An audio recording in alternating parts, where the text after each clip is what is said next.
Fala pessoal, sou o professor Henrique Melo, Blocos Isolados. Vamos para mais uma série de aulas de geografia. Dessa vez vou abordar aqui os blocos econômicos, um dos temas que caem com uma certa frequência dentro da geopolítica, certo? Essa nova ordem mundial é um desses temas que mais caem, certo? Dentro da prova do Exame Nacional de Ensino Médio. E tentar fazer aqui de uma forma mais sucinta para que vocês consigam compreender como é que se formam esses blocos, que é muito importante que vocês saibam na hora que são feitas as perguntas, né, que são tá lá fazendo a prova, você pelo menos tem a noção de como são feitos esses blocos e como eles agem, para que você consiga interpretar melhor a questão. Então, os blocos econômicos, pessoal, eles compreendem a formação de mercados regionais, tá? Entre países, a fim de dinamizar e integrar a economia de seus membros, tá? Através da livre circulação de mercadorias ou da redução de impostos cobrados em importações. Tá? A tendência para a criação, né, e difusão desses blocos econômicos, né, em todo o mundo aconteceu após o término aí da Guerra Fria, né? Mas a prática ela começou a ocorrer muito antes, tá? Desde os meados aí da Segunda Guerra Mundial, que já existiam esses trâmites entre os países, né?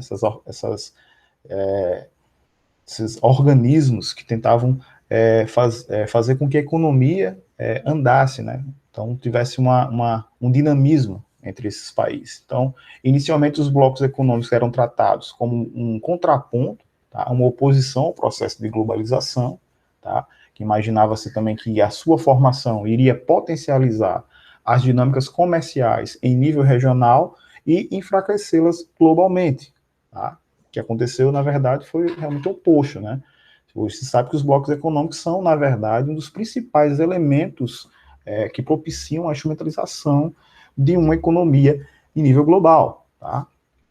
Isso é fato, né? Por que isso se deve? Porque, além de integrar regionalmente os países, a formação dos acordos econômicos ela vai potencializar aí o comércio com o mercado externo através de tarifas comuns, tá? E estratégias de mercado visando atenuar os efeitos da concorrência e dinamizar as trocas comerciais, tá?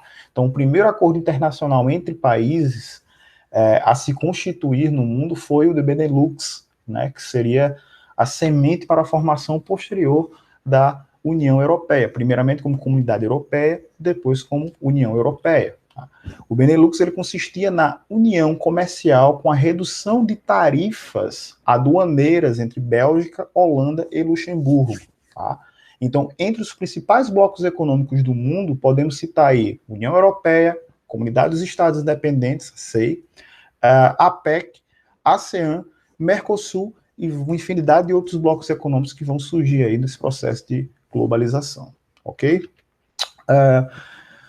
Falando um pouco sobre os principais blocos econômicos do mundo, nós vamos ter aí talvez o principal, né, bloco econômico da atualidade, a União Europeia, que ela possui atualmente 28 países membros, apresentando, além de uma dinâmica econômica e comercial muito bem acentuada, certo? Ela possui um elevado nível de organização, tá? Que inclui até mesmo a livre circulação de pessoas entre as nações que fazem parte do bloco, certo? Então você tem uma livre circulação de pessoas, livre tráfego de pessoas, tá? E de mercadorias, certo? Então isso é um ponto positivo para a União Europeia em relação à constituição e formação de um bloco econômico, certo? Outro também, muito conhecido, a Comunidade dos Estados Independentes, a CEI, ela é a formação econômica constituída pelos países que faziam parte da extinta União Soviética, né? Como países lá do bloco socialista, né, na Europa, com exceção aí da Estônia, Letônia e Lituânia, que nunca fizeram parte desse bloco, além da Geórgia, que deixou o grupo em 2009. Tá? A organização desse bloco ela se deve ao fato de que quando a União Soviética, a União das Repúblicas Socialistas Soviéticas, surgiu e industrializou-se, ela interligou o comércio e as indústrias entre as diversas repúblicas que a compunham, né, que faziam parte da União Soviética. Então, deixou elas extremamente interdependentes, né, interligadas entre elas, uma dependendo da outra. Então, quando teve o esfacelamento da União Soviética, eles tiveram que sentar, conversar e fazer um bloco econômico para se adequarem às novas medidas econômicas globais. Outro bloco muito conhecido também, o NAFTA, né, o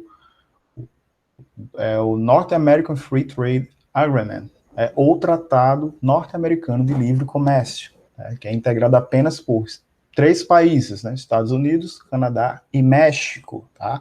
O bloco foi criado em 1993 para fazer frente aí à União Europeia. Né? Essa organização se dá através do livre comércio, né, entre os países. Então, um livre comércio entre os países membros, tá? Para fazer frente aí ao que já vinha acontecendo com a União Europeia, né? Muito mais organizada, tá? Em termos de estrutura, muito mais bem difundido, muito melhor organizado, tá? Temos também o Mercosul, Mercado Comum do Sul. Ele foi criado também em 1993 e envolve alguns países da América do Sul: Brasil, Argentina, Paraguai, Uruguai e Venezuela. Enquanto Equador, Chile, Colômbia, Peru e Bolívia participam como membros associados. Lembrando que a Venezuela, por conta de sua instabilidade política, certo, e econômica, acabou saindo do Mercosul, tá? Então, é um dos aspectos que se levam em conta na hora de fazer, de dar a formação do bloco econômico, tá? Ter uma união estável, política e econômica, coisa que não está acontecendo, uma crise, né? Uma crise humanitária, né, dentro da Venezuela, tá? Uma crise política, né, uma guerra civil, tá? Então, os blocos econômicos, eles são classificados em 4 tipos principais, tá? São Zona de Livre Comércio, a União Aduaneira, Mercado Comum e a União Econômica e Monetária.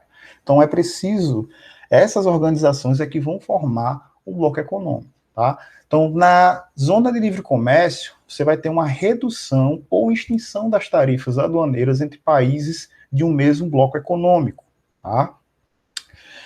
Nesse tipo de acordo, não se inclui outros elementos, como a adoção de uma moeda única ou a livre circulação de pessoas. Não, você tem um livre comércio, coisa que acontece, por exemplo, aí no NAFTA. Você não tem a livre circulação de pessoas no NAFTA. Não, o mexicano não vai poder ir lá para os Estados Unidos, não tem um visto, tá? Então, não tem esse parâmetro aí, tá? Na União Aduaneira, há uma inclusão na zona de livre comércio incrementada à tarifa externa comum, a TEC, né? Em que os países membros adotam as mesmas tarifas para suas exportações e importação. Exemplo disso, Mercosul, no qual o Brasil está incluído, tá? Diga-se de passagem, tendo vários atritos aí com o nosso principal parceiro econômico, a Argentina, que está passando também por uma crise econômica, tá?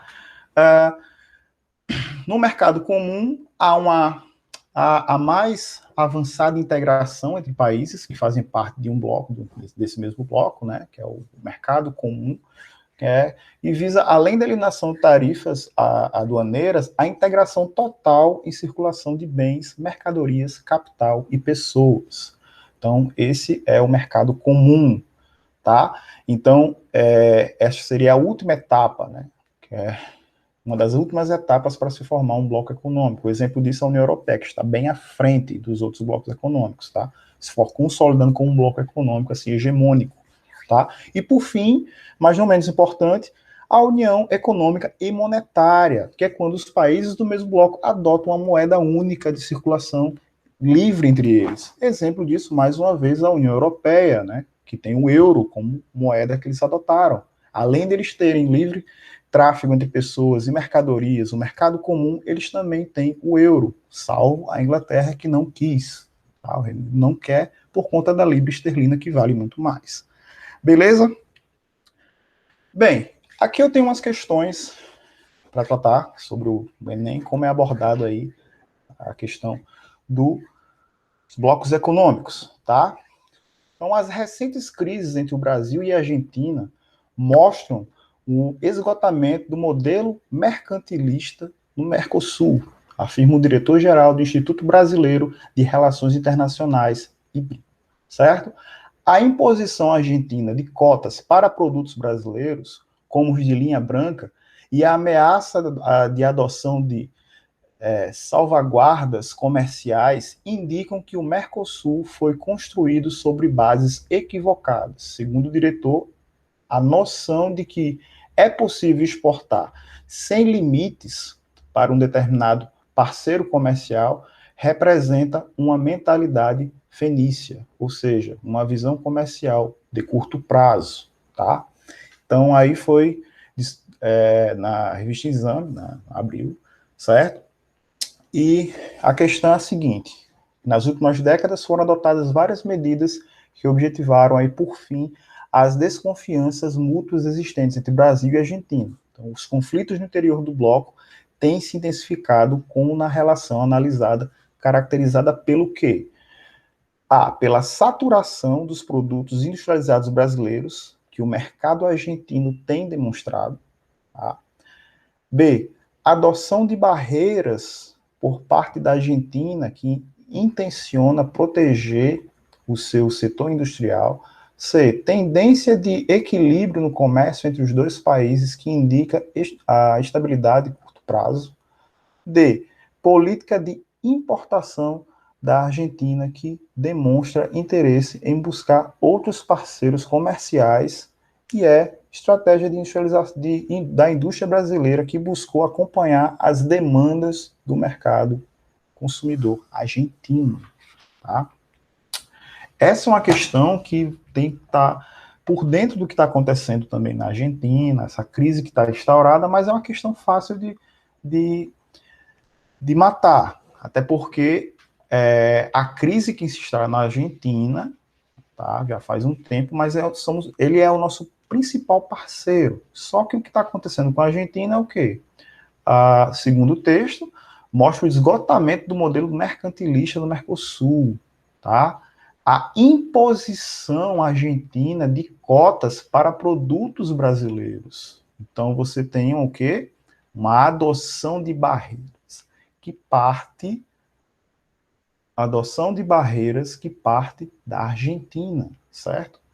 Olha só, a adoção de barreiras por parte da Argentina que intenciona proteger o seu setor industrial. É isso que o texto está dizendo, tá? Então, competência de área 2, compreender as transformações dos espaços geográficos com os produtos das relações socioeconômicas e culturais de poder. Habilidade 9, comparar os significados históricos e geográficos das organizações políticas e socioeconômicas em escala local, regional e mundial. Outra questão aqui sobre blocos econômicos, fala também sobre o processo de globalização, é essa letra dessa música aqui, Disneyland. Multinacionais japonesas instalam empresas em Hong Kong e produzem com matéria-prima brasileira para competir no mercado americano. Pilhas americanas alimentam eletrodomésticos ingleses na Nova Guiné, gasolina árabe alimenta automóveis americanos na África do Sul, crianças iraquianas fugidas da guerra não obtêm visto no consulado americano do Egito para entrarem na Disneylândia. Tá? Então, Arnaldo Antunes, tá disponível aqui.